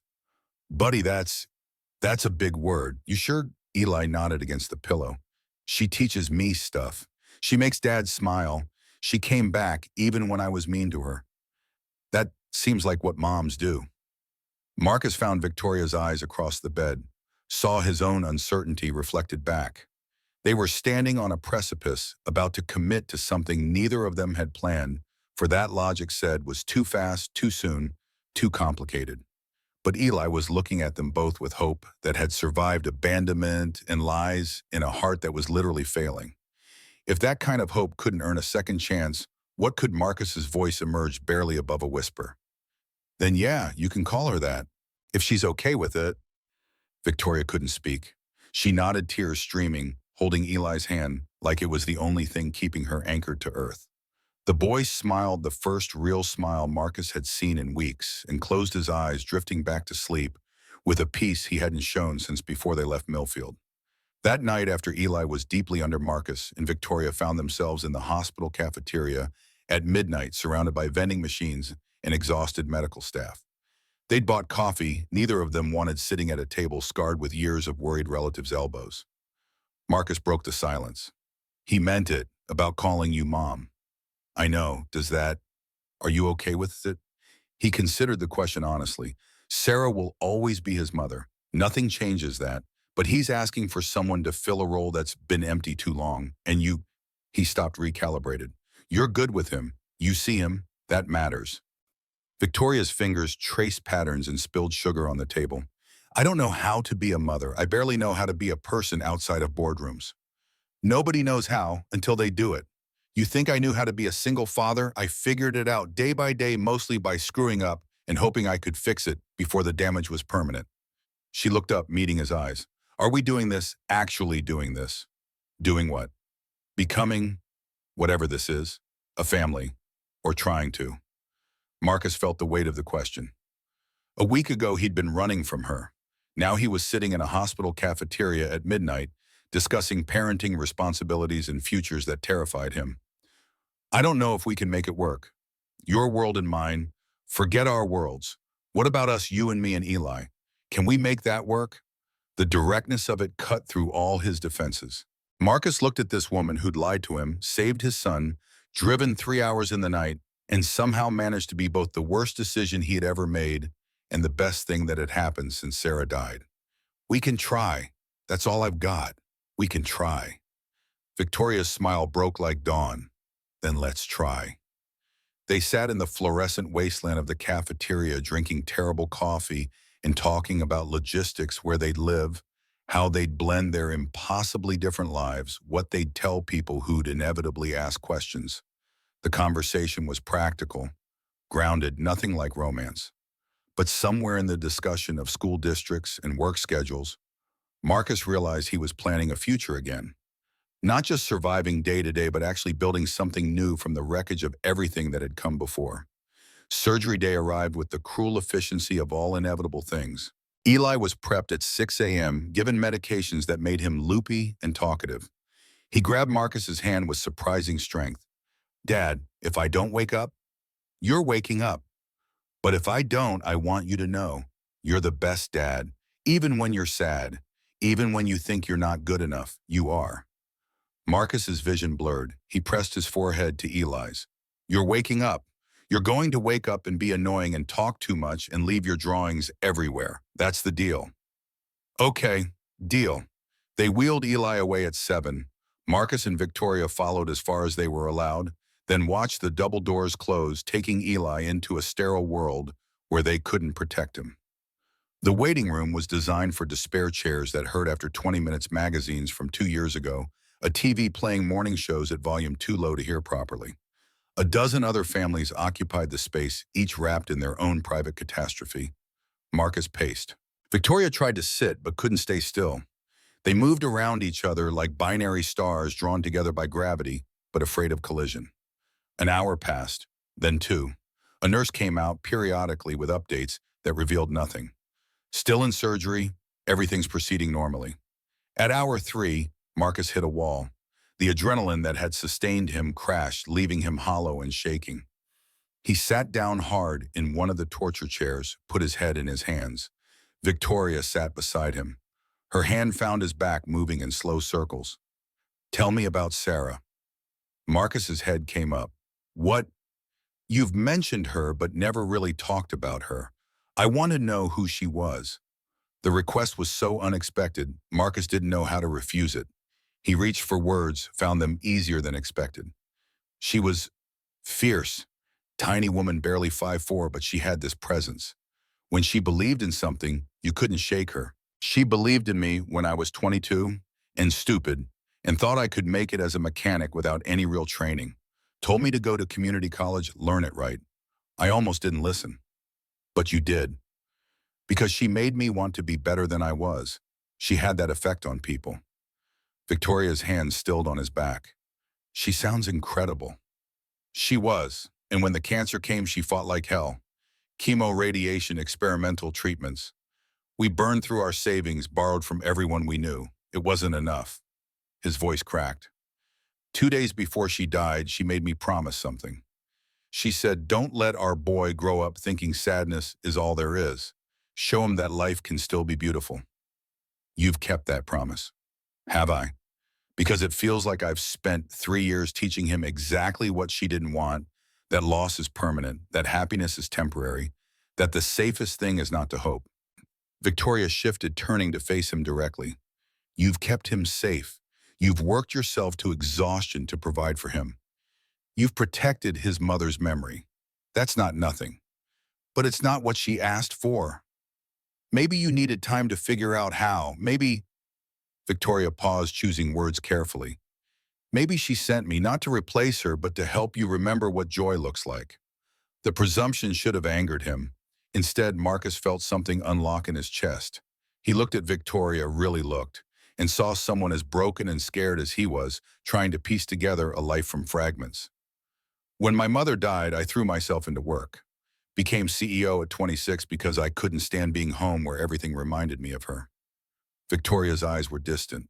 "I told myself I was honoring her legacy, building the empire she'd started. But really, I was just hiding. Using work the way some people use alcohol. It numbed everything, made me efficient and cold and successful, and completely alone.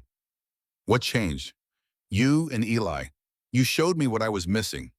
Not the big things like love and family that I thought I'd sacrifice for success, but the small things. The way Eli's face lit up when he figured out how to shade properly. The way you'd check your work twice because getting it right mattered more than getting it fast." She took his hand. "You taught me that being human isn't a weakness. It's the only thing that matters."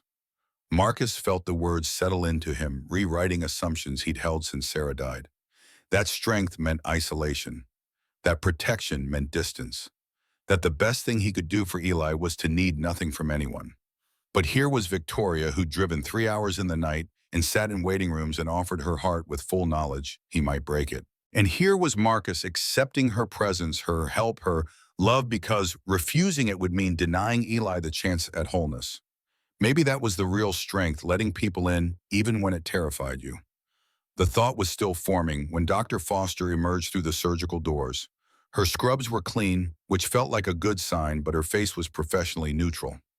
Marcus stood so fast his vision swam. "Is he—" "The surgery was successful. We replaced the valve, checked all the connections. His heart is responding well." The relief was so intense, Marcus's knees buckled. Victoria caught him, held him upright while Dr. Foster continued. "He's in recovery now. We'll monitor him closely for the next 48 hours. But barring complications, he should make a full recovery." "Can we see him?" In about an hour. He'll be groggy, probably won't remember much. But yes, you can see him, after Dr. Foster left. Marcus and Victoria stood in the waiting room, holding each other up, crying without shame or reservation. Around them, other families watched with a particular understanding of people who knew exactly what this moment meant. Someone brought tissues, someone else brought water. The community of the desperate taking care of their own. When they finally regained composure, Marcus looked at Victoria with eyes that had been scraped raw and refilled with something like hope. Thank you for everything, for being here, for saving him. I didn't save him, the doctors did. You paid for the doctors. You made this possible. Victoria shook her head. Money's easy. Showing up is hard. You've been showing up for Eli every day for 8 years. I just showed up once. Once was enough. They sat together in the waiting room, not talking, not needing to. An hour passed in minutes. When the nurse finally called them back, they walked together to recovery. Eli looked impossibly small in the hospital bed, dwarfed by monitors and tubes. But his chest rose and fell with steady mechanical precision, his new valve clicking faintly with each beat. Marcus took one side of the bed, Victoria the other. They each held one of Eli's hands, forming a chain across his sleeping body. The boy's eyes flickered open. Unfocused at first, then finding each of them in turn. Did it work? Marcus's voice was thick. It worked. You are going to be fine. Most of you are here. Most of us are here, Teak. Eli smiled, the expression dopey from anesthesia, but genuine. That's good. Family should be together. He drifted back to sleep before either of them could respond.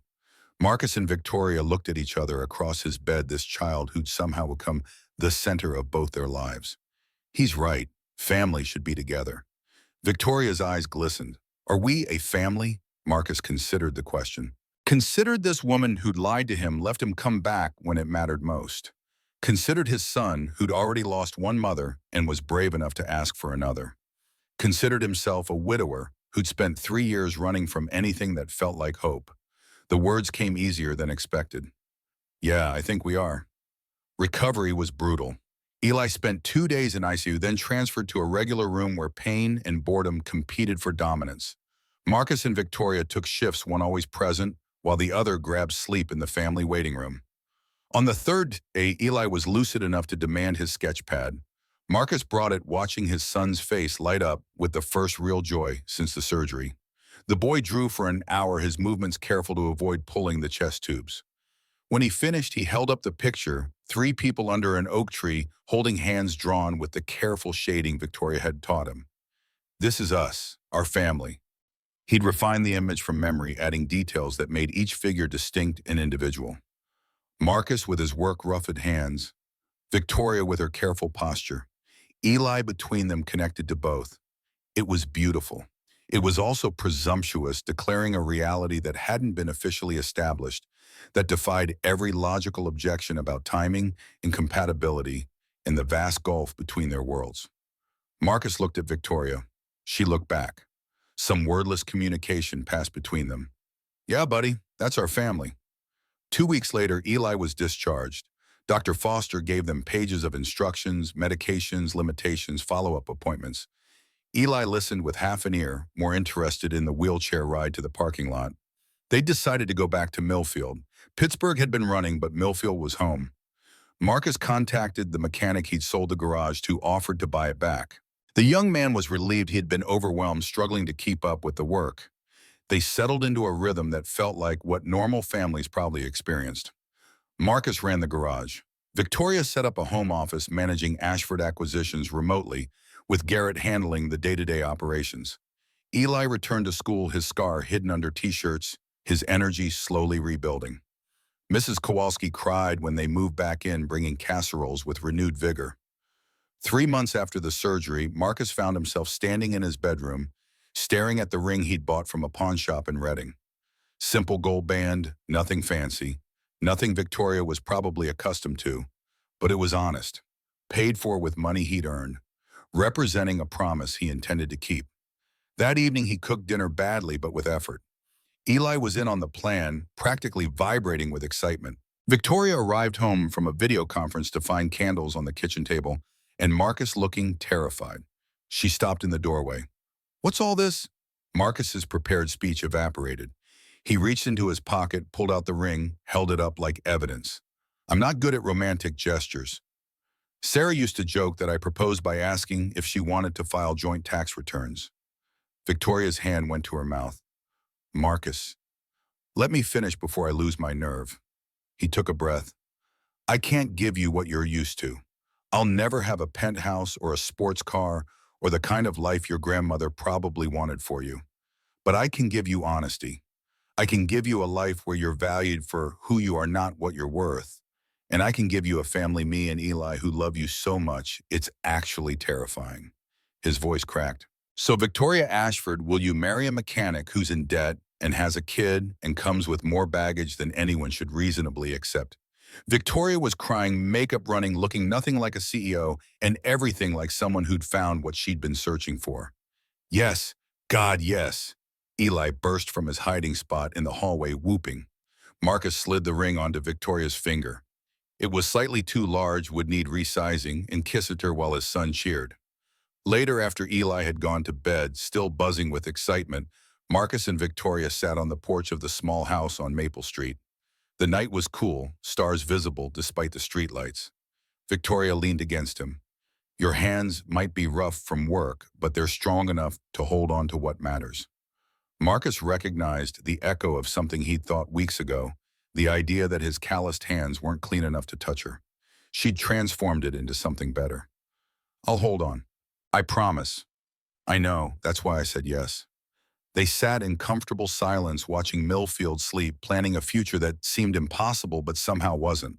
Tomorrow they'd tell Eleanor, who would probably have opinions about wedding venues and guest lists. Tomorrow they'd figure out how to blend Victoria's business obligations with Marcus's garage schedule. Tomorrow would bring 1,000 complications. But tonight they had this two people who'd found each other through disaster and dishonesty, who'd rebuilt trust from wreckage, who'd learned that sometimes the best families are the ones you choose. Inside, Eli slept peacefully, his repaired heart beating steady and strong. On the kitchen table sat his latest drawing, a family of 3 standing together whole. The wedding happened 6 weeks later in the backyard Marcus's grandfather had planted with apple trees 70 years ago. Small ceremony, 40 people.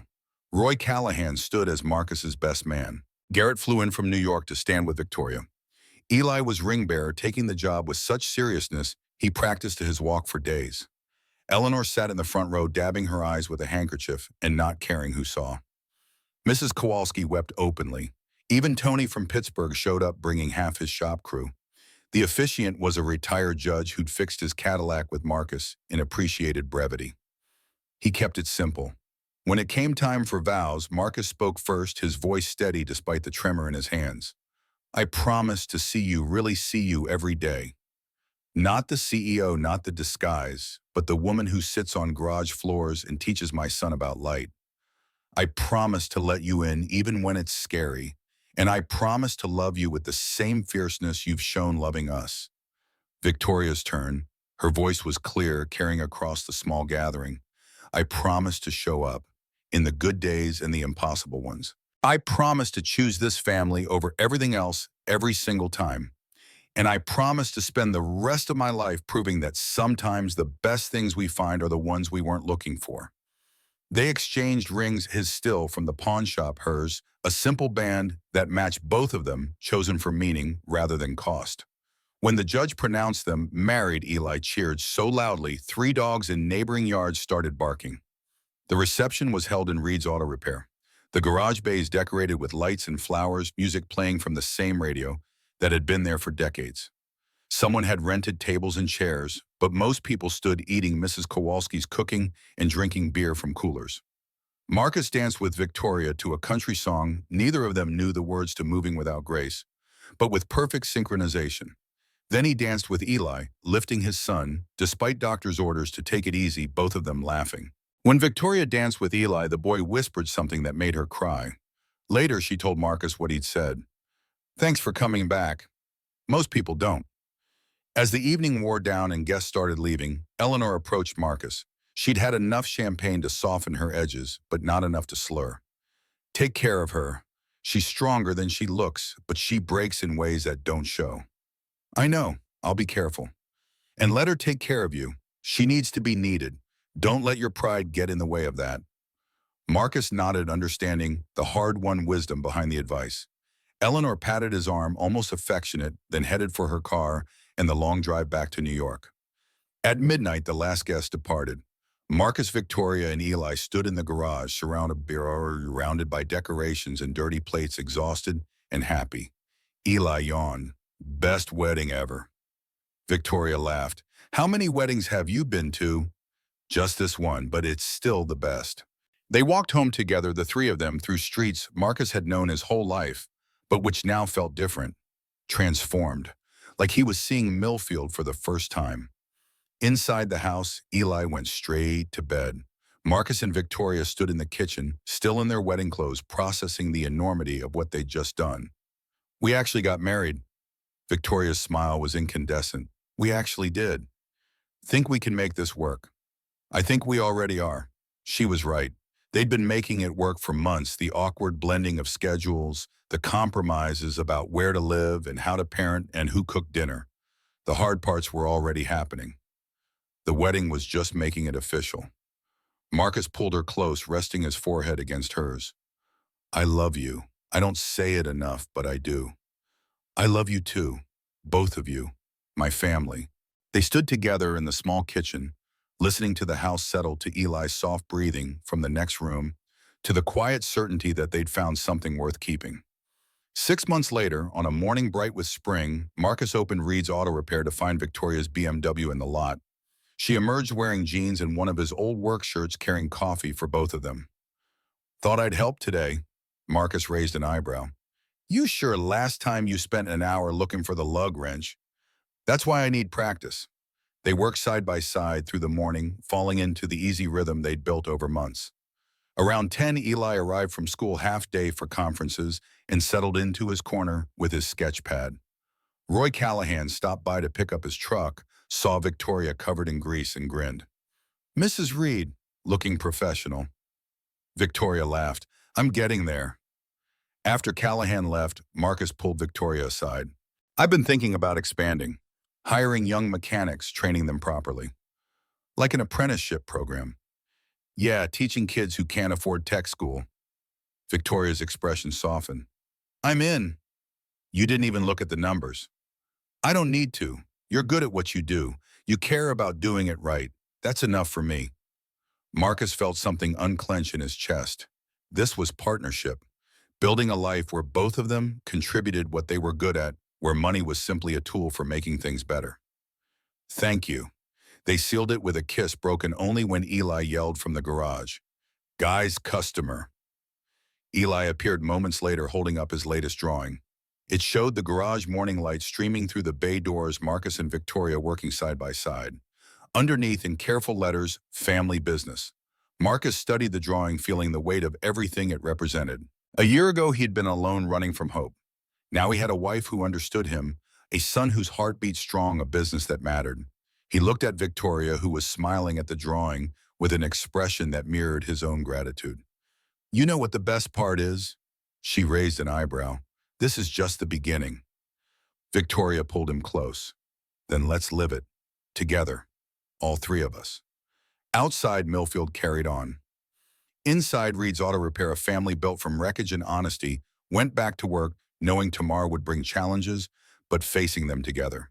And in the corner, Eli drew, capturing light and shadow, preserving moments that would someday seem impossible. The time his father learned to trust again, the time a CEO remembered how to be human, the time a broken family became whole.